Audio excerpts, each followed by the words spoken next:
I've lost weight. I'm losing weight again. I'm literally in a y'all means all Labubu shirt with various flags on it. But 'tis I, okay? 'Tis I, the oppressor. Like, what the?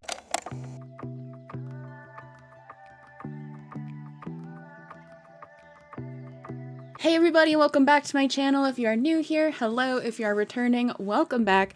Thank you so much for sticking around. I really appreciate you. So I have already tried filming this video once this morning, and I couldn't stop yawning. I went and made an insane matcha, and we are back. It is like fully the end of June, and I haven't given you any content yet. How so not Pride Month of me, okay? Because happy Pride Month. Also, look at my nails before anybody asks. Look at them. Look at them. Yes, I do my own nails. Pride Month is like my Olympics, okay? Today's video, I am going to be talking about a video that was posted back in like April, but a lot was going on in my life in April, and so I just kind of left it, and I didn't think I was going to talk about it. I was going to compile videos for the fat activism reaction, just general one that you're going to get this week also, and I came across it again, and I was like, no. I need to talk about this, and it also needs its own video because I could break this down like bar for bar. So that's what we're gonna do. And yeah, it's a video from creator, this is Jessica Torres, I believe is her name.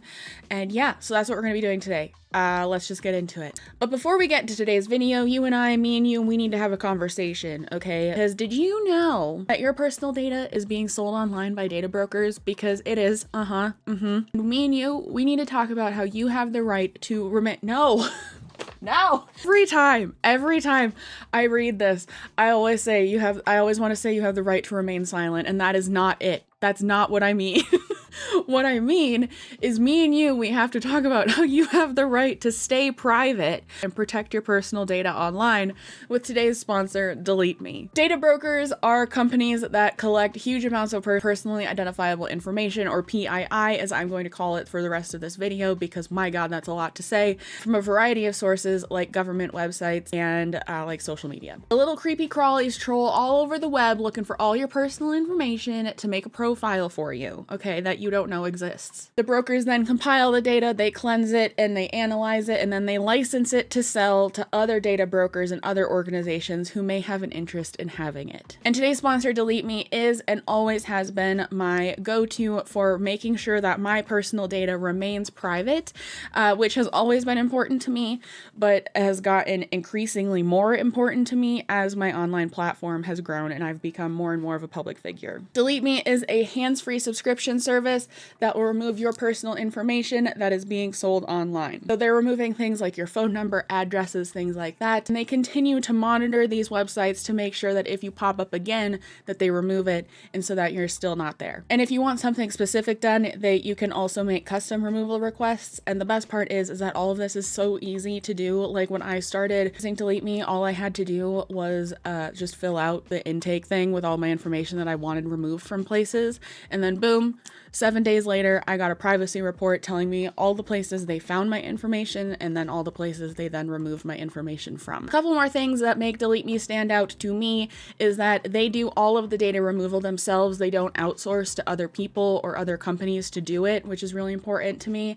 And they also only focus on PII removal. So that way their main focus is just quality results for their customers. The ways that companies collect, share, and sell data are constantly changing and constantly becoming more and more advanced, and it's so overwhelming to keep up with if it's something you care about.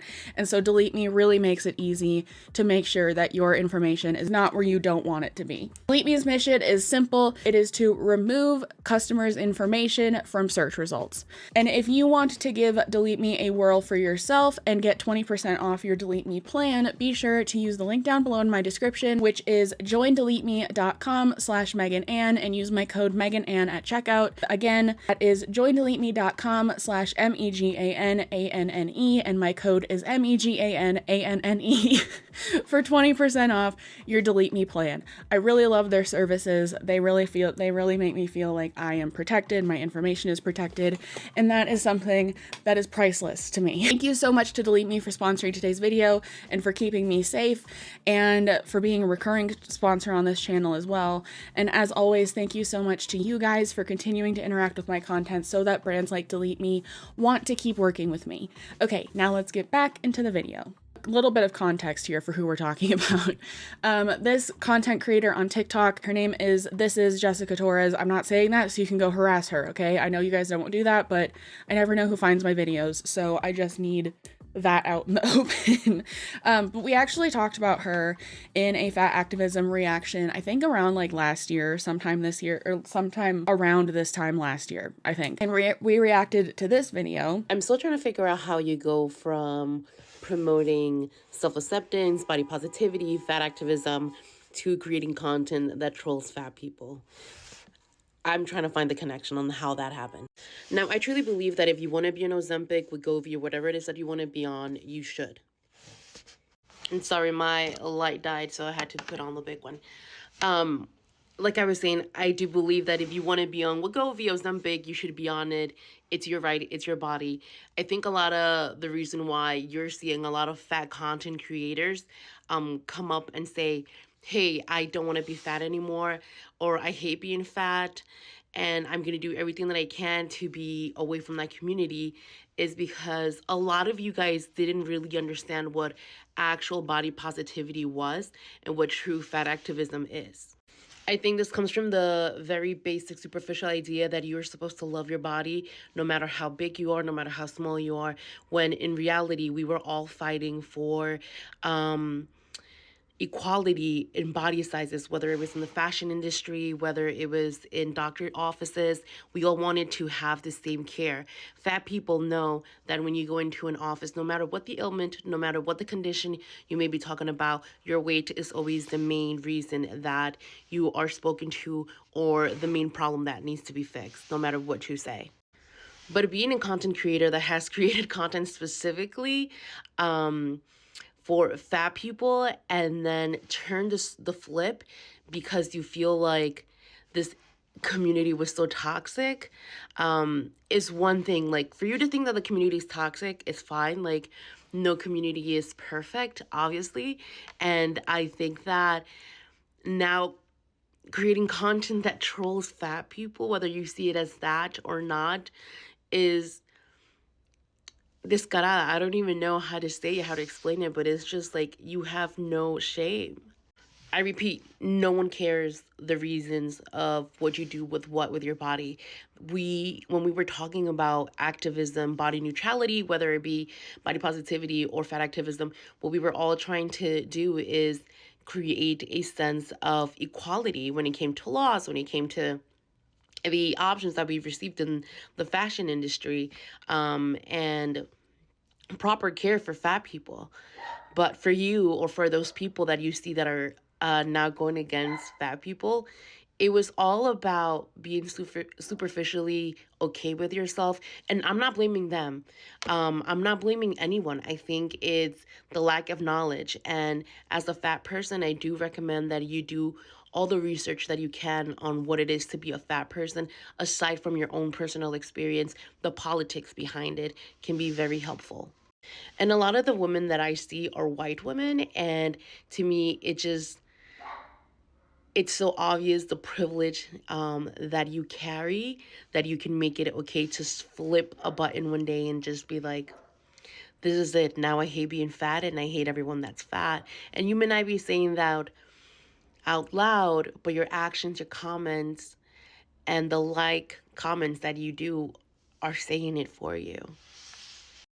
And before I go, what I was just trying to say, but I'm not sure if I did say it correctly, please don't tag anyone who you think this video is about. I originally was going to stitch someone who created content recently trolling fat people and them being a fat person. But then I decided that I don't want to create negativity, but start a good conversation and talk about why is it that even if for you personally you need to lose weight for whatever reason it is, because I, again, don't care, that's something that is with you and your doctor, no one else, but why do you have to attack a community that you made so much money off of and created a platform off of? But just keep that in mind, and I hope that those people who are still trying to find some peace within their issues with body, that you get the proper care that you need, whether it's a therapist, doctor, even just talking to a friend.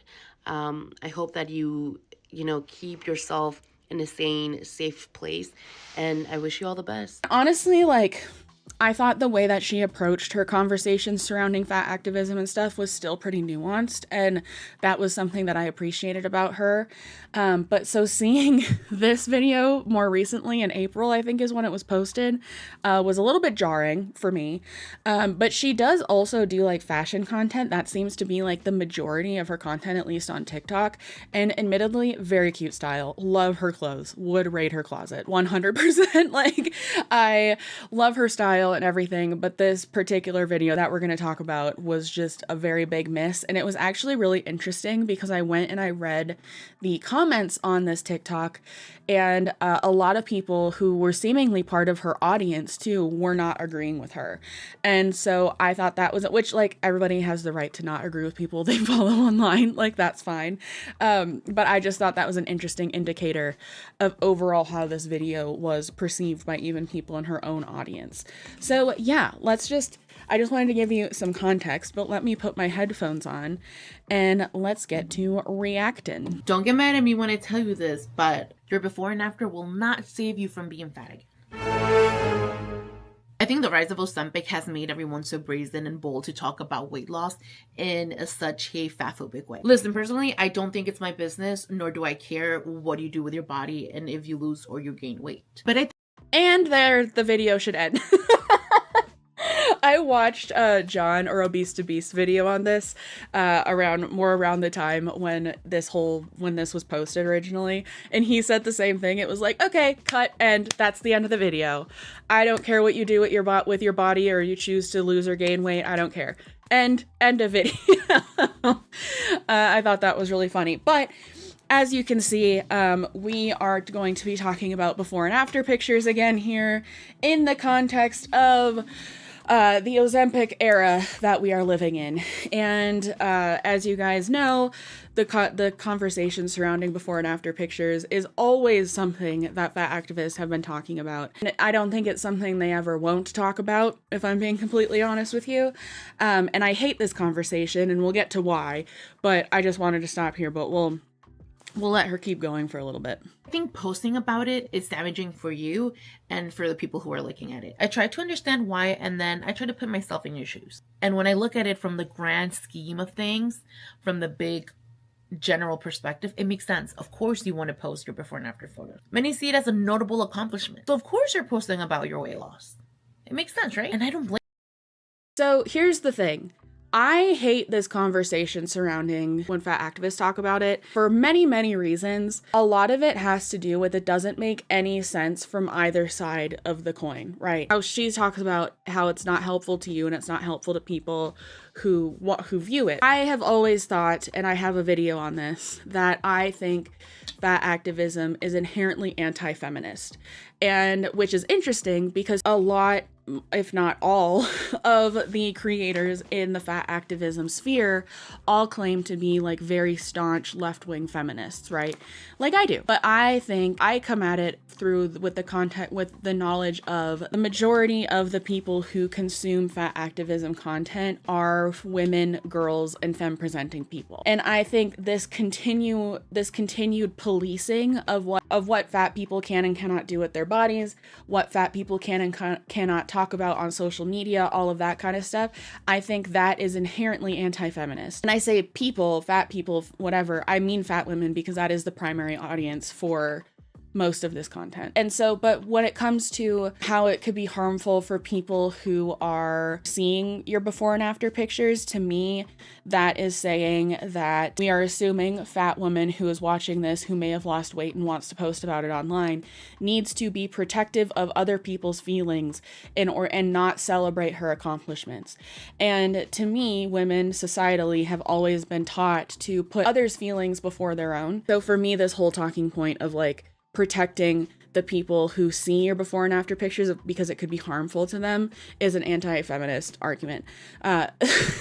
It's very early in the morning. My Weird World of Fat Activism Feminism video covers that way more eloquently, so go watch that. I'll have it linked up here. But there's that aspect of it. But also, like, the almost patronizing tone of, it's seen by some as a big accomplishment.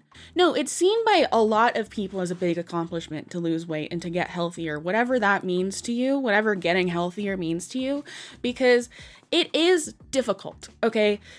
When we're talking about weight loss, like, the concept of it is very easy, but actually doing it is a lot harder because there's a lot more psychological aspects at play there besides just eating less, moving more. So it is a big achievement. We're going to talk about self-love and stuff in a minute with this, but I've always thought that no matter what your health journey looks like to you, that you should have a right to celebrate it with people and fuck what everybody else thinks.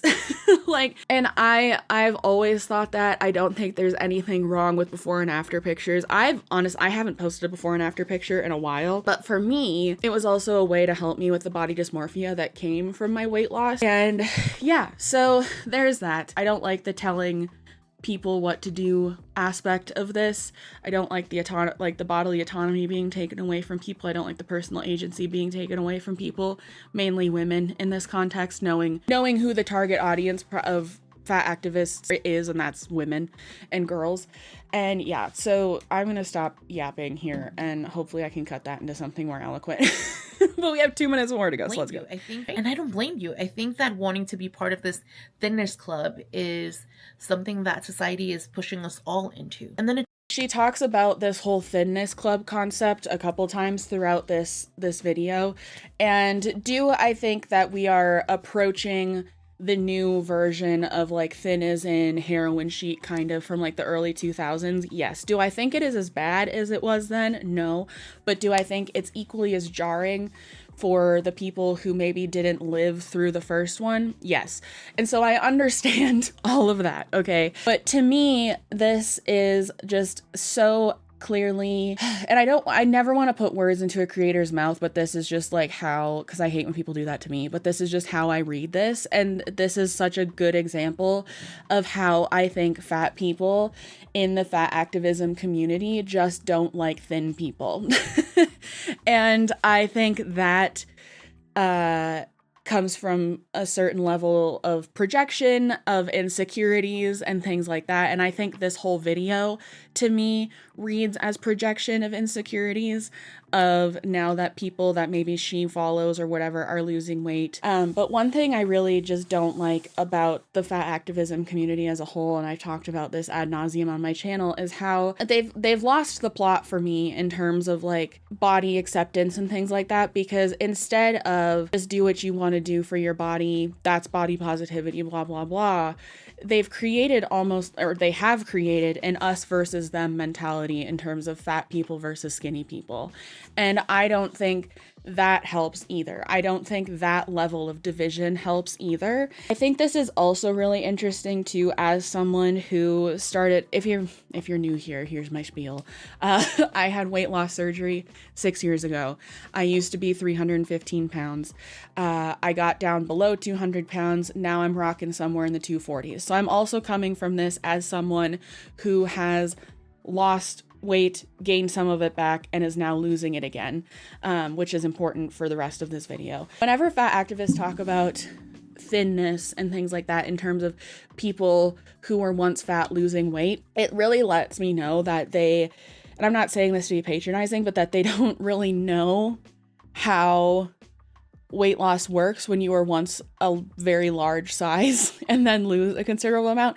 Because, like, the thing about me, and the thing about a lot of people who have lost a considerable amount of weight, is that you're still not, like, thin. And a lot of people who have lost a considerable amount of weight still do have, like, bellies and, like, bigger arms and stuff like, and, like, whatever, because a lot of times you have to get that cut off, and most of the time it's not covered by insurance. Just because you lose weight doesn't mean you're automatically thin.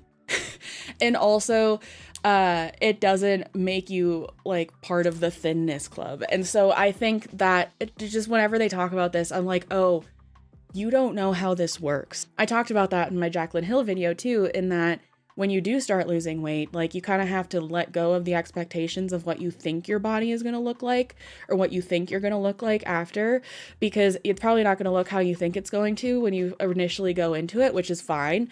But yeah, just losing weight doesn't immediately make you thin. And so, yeah, hate the us versus them, but also this lets me know that a lot of these people don't really know how this works. Personally, in my opinion, it turns to be that maybe one of the reasons that you post this is to inspire other fat people to lose weight. But then that's where you lose me, because I thought this whole process was for you. I don't know what the point of posting it is. We can see it. We see you have gotten into a smaller body now. What ends up happening and what you're showcasing is that I'm going to stop this here because what she says next is what, like, the main reason why I wanted to make this video at all. I don't think there's anything wrong with wanting to start posting your weight loss journey or your health journey online to inspire people. The main reason I started talking about my whole experience and documenting my whole experience from when I had weight loss surgery to now is, well, this part of it was never planned. The YouTube channel part of it was not my plan from the beginning. I just wanted to start posting about my weight loss surgery channel or my weight loss surgery experience on Instagram. One, for me to be able to look back at it, but two, because I was younger when I had it. I was 22, and I found that there were not a lot of people going through that experience who were my age on social media, and the ones that were and were vocal about it were really helpful to me. So I wanted to kind of pay that forward and also do the same thing for people who may have weight loss surgery around that age after me. You know what I mean? I never set out to inspire people. That was never my intention. I think for me, mainly when I started this channel, I wanted, again, to talk about my experience as someone who had weight loss surgery at a young age.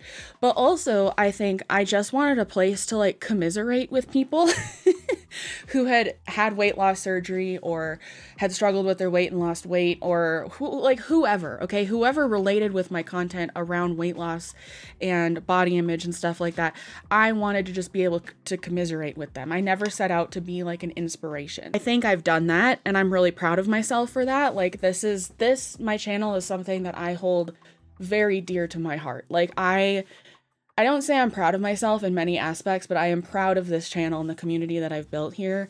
And every DM that I get saying that my content has helped you or inspired you in some way literally makes my day. I need you to know that, like, I see them. I may not always respond to them, but I see them, and because it can get overwhelming.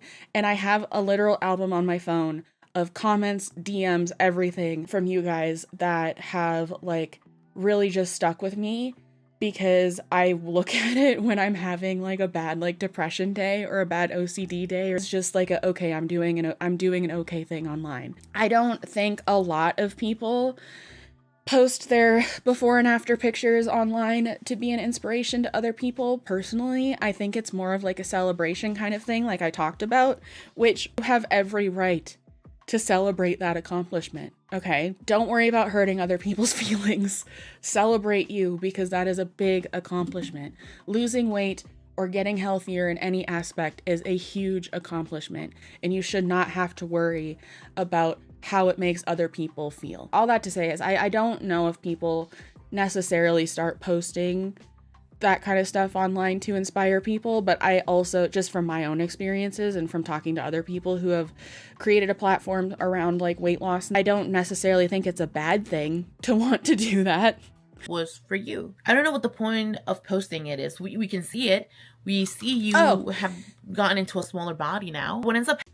I'm happy that I rewound it a little bit, because for some, like, the way that she phrased, again, and I don't like putting words in creators' mouths, but the way she phrased, we can see it. We can see that you're in a smaller body now. Like, for me, that just really solidified for me that this is a lot of projection of personal insecurities. Like, we know.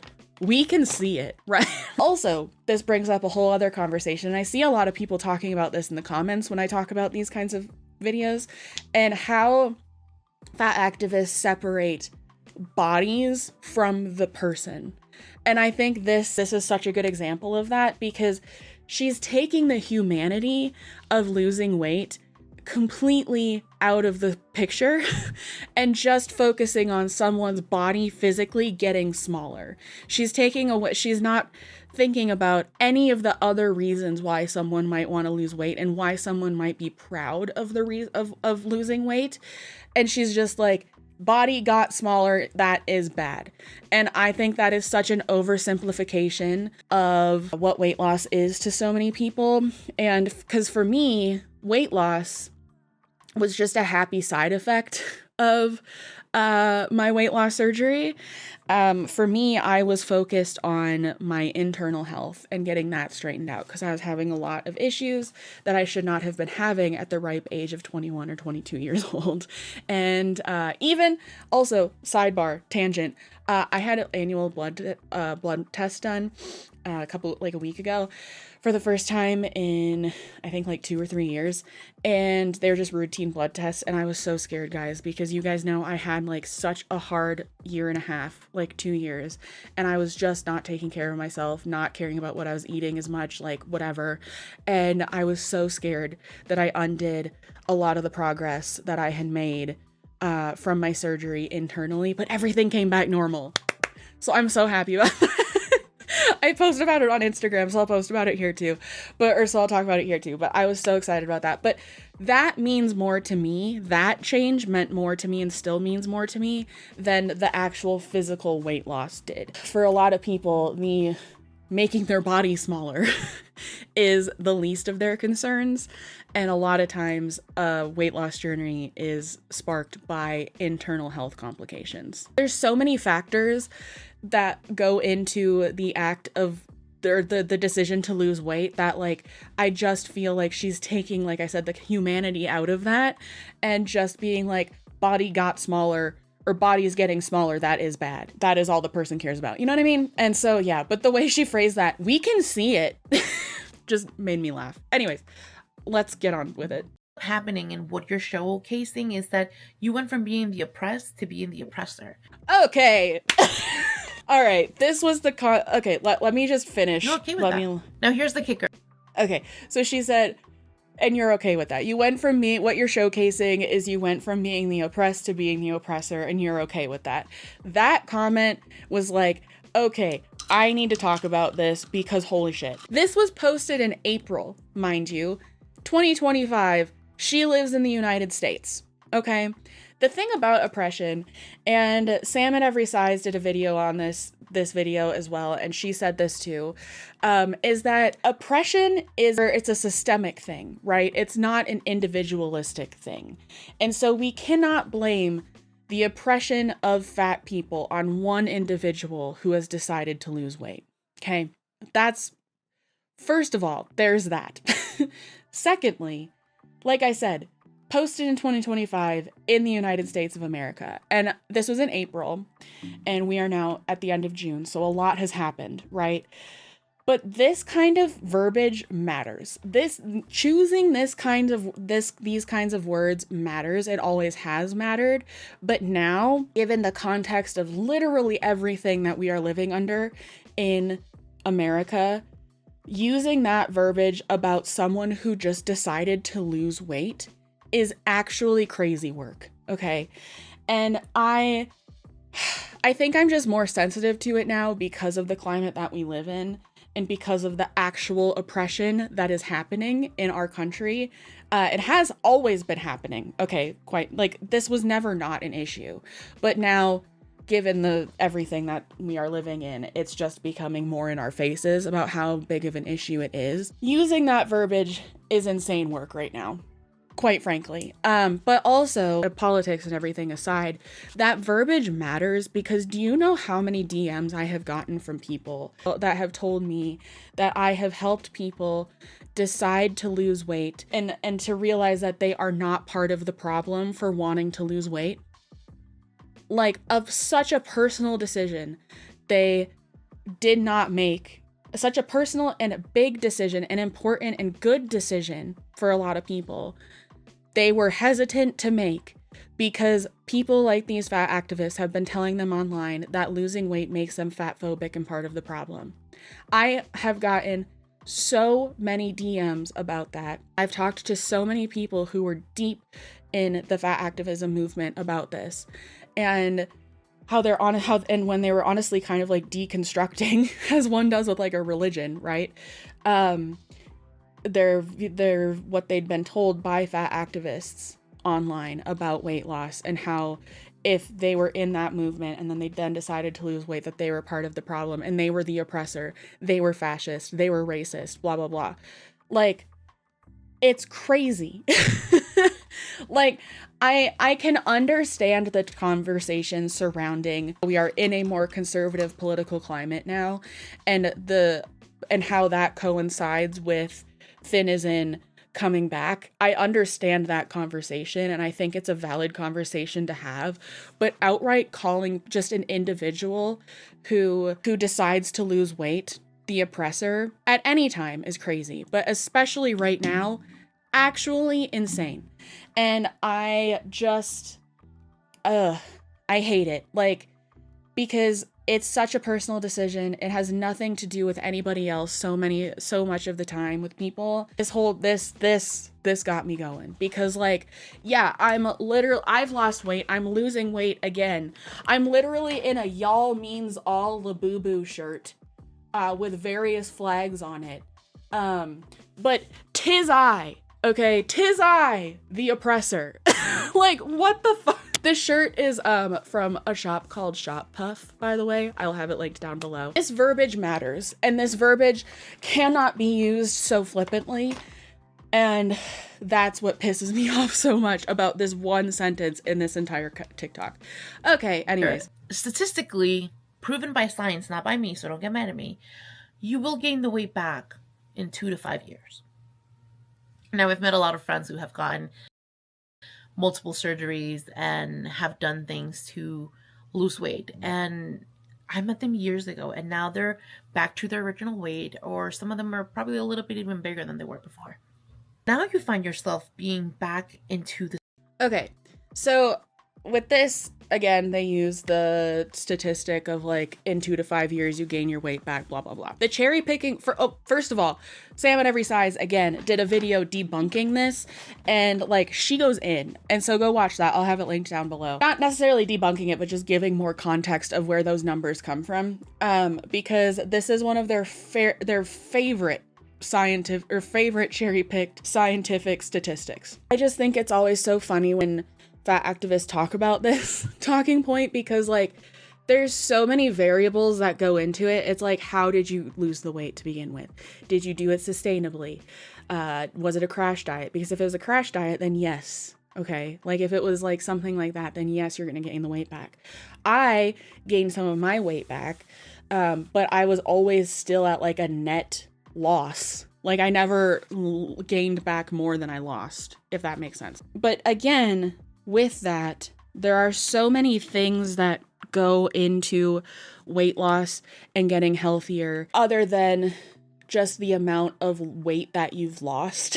And so for me, because I talked about me regaining weight like quite a bit in therapy, because like, it was something that I carried a lot of shame about for a long time. But I came to realize that even though I had gained some weight back, my surgery and that whole process that came with it still completely rewired my brain in terms of how I view health and wellness and exercise and food and stuff like that. And that was a rewire that I needed. And it helped me learn how I like to exercise and ways to help my mental health with exercise and things like that. And all of that is also such an important part of a weight loss journey, that like, even if you do gain some of the weight back, you will still have all of those tools in your toolbox to lose it again if you want to. And that's the point I'm at in my life. For me, I do not think my weight loss surgery was a failure by any means, because for a while I did, even though I never gained all of my weight back or anything like that. But like, hello, it's 8 a.m. But for a while I thought it was a failure because I did gain some of my weight back. But then I looked at it and I'm like, no, Megan, like, that fundamentally changed who you are and how you view yourself and your capabilities. And that is like, again, like priceless, and not something I think I ever would have been able to do without the help of the tool of weight loss surgery. And so like, even if you do gain the weight back or gain some weight back, that doesn't mean you failed. I think I would encourage you to take a step back and realize, like, if you did it healthily, right? That's like the big like asterisk here. If you did it in a realistic way, in a healthy way, and for some reason you just gained the weight back or gained some weight back, I would encourage you to step outside a little bit and look at all the other ways your weight loss positively impacted your life, and know that you've done it once, so you can do it again if you want to. Even if you're 6 years out from weight loss surgery and your weight loss surgery doesn't really do a whole lot for you anymore, right? Like, all of that, you can do it again. And you have gained so much knowledge and insight into yourself and what you like to do and what matters to you in terms of health and wellness and all of that. You probably wouldn't have if you didn't decide to embark on that wellness, health, and like weight loss journey in the first place. Does that make sense? There is a statistic out there that says that you will gain your weight back in 2 to 5 years, but there's a lot of variables that go into that. I always think it's so funny what they choose to cherry pick from science and what they choose not to, because overwhelmingly, if you want to talk about science, and again, I'm not a doctor, I went to art school. That merch is coming, okay, I promise. I need to design it and I need to find a way to sell my merch because Teespring is not it, besties. But I'm not a doctor, I went to art school. But overwhelmingly, science tells us that being overweight, carrying extra weight on your body is not good for your body and for your health in the long run. But then there's these ones that say you're going to gain it back, and that's what they choose to cherry pick and put into their content. I've always thought that was really funny. And also, her bringing of her friends into this, if I ever saw, and I guess it depends about what they talk about in private and stuff like that, if these friends actually exist or if she's just making them up to try and prove a point. If my friend with an online platform used my regain as fodder for their own argument on their platform, I don't know, I would not like that. I don't think. And for me, it would make me feel very uncomfortable of like, I would kind of take that as, oh, so you were always like expecting me to gain my weight back, like, and you never wanted to celebrate that success for me. Like, what kind of a friend does that make you? But yeah, that's lesser of a point, I guess. I met them years ago, and now they're back to their original weight, or some of them are probably a little bit even bigger than they were before. Like, what? Now you find yourself being back into the same body that you hated before, the one that you were claiming was the worst version of you. And I'm not here to shame or to scold anyone. I think that it's a reasonable thing to want to be part of this thinness club, because society has made this the ideal place to be. We all think that thinness is where we're going to achieve self-love and careers and friendships and love, partners. And of course, we all believe that, you know, it's the long going myth of what thinness will bring to you. But I think it's more important for you to be at peace with yourself. You're a member of the Thin Club now, but remember that your membership can be revoked at any moment, and it'll push you back to the end of the line where you began. And the vicious cycle continues. That felt like a weird threat at the end. She goes to plug like a Substack blog about this that she wrote. I'm going to stop the recording here and end on my final thoughts on this, because I've somehow managed to turn reacting into this 2-minute and 23-second long video or TikTok into me talking for 46 minutes. I don't know how much of that you'll actually get, but that's where we're at right now. The conversation of how a lot of fat activists also think that people who have lost weight like hate their fat self. I also think that is just a lot of projection.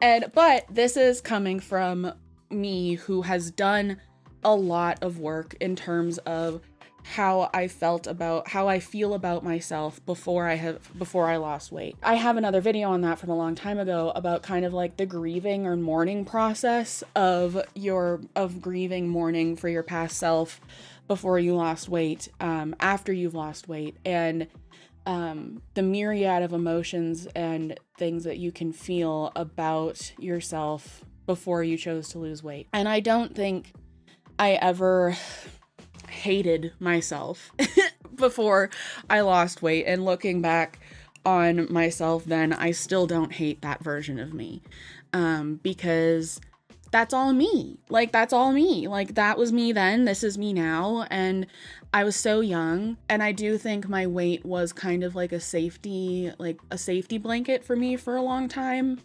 And so was food. And I was just using food as a way to like cope with certain things in my life. And I don't deny that at all. And I don't look back at that version of myself negatively because of that. I think her just like automatically assuming that people who have lost weight just hate the version of themselves before they lost weight is a lot of projection. And if you are seeing this and you are starting a weight loss journey, I don't think you need to hate yourself for getting to that point. Like, I don't. I think weight loss and any act of taking care of your body physically is such an act of self-love. And I think personally, weight loss should come from a place of self-love and not self-hatred. For me, going to the gym, eating foods that make me feel good, all of that kind, like physically, all of that kind of stuff is how I care for myself now. Yeah. And so I don't like when this isn't specific to this content creator. Like, a lot of fat activists make the assumption that a lot of people, or that people who have lost weight had done it because they hated their fat self. Like, and I don't think that's the case at all.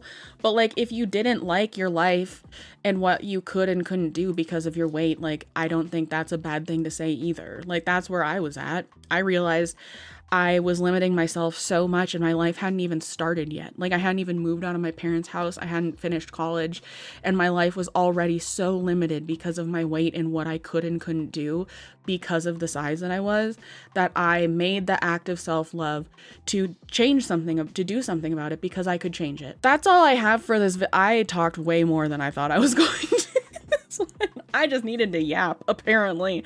I should not go a whole month without talking to my camera, because your girl just needs to yap about whatever. Leave a pride flag emoji down below, or like rainbows or whatever down below, because we are coming up on Denver Pride this weekend, and it is Pride Month. So yeah, if you made it this far, please leave those emojis. And that's all I have to say about that. Thank you so much to Delete Me for sponsoring today's video. And yeah, remember to be kind to yourself, be kind to others, drink your water, take your meds if you need them, and I will see you in the next one. Okay, bye.